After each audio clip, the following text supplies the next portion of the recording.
Okay, today is Monday, and it's about 4 o'clock.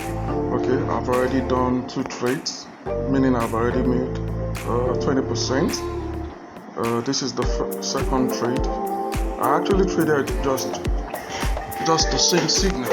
Okay, I only traded the same signal and I traded it twice, so I've made $21.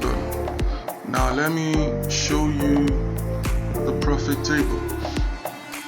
Now it's simple when you keep it simple. Okay, it's simple, very simple. So today is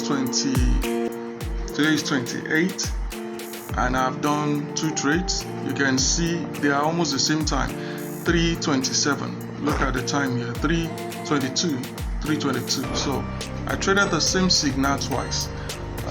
Why was I able to do that? I was able to do that because I knew it's going down.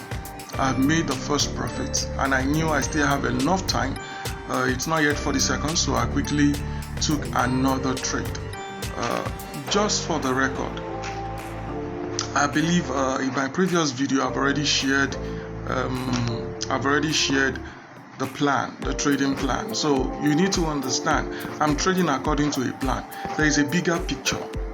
So I just want to show you what I traded and where I traded. This is what I just traded. This one. Let me put my sensor there. It's very early in the morning. Okay, so see the sensor, 3:22. Okay, the time on binary is like 1 hour behind. So 3:22. I've done my trade. I've done my trade. Lolo, that's the strategy. If you care to learn, visit my website. I also have free signal service you can use temporarily to learn and to earn. So God bless you, and I'll see you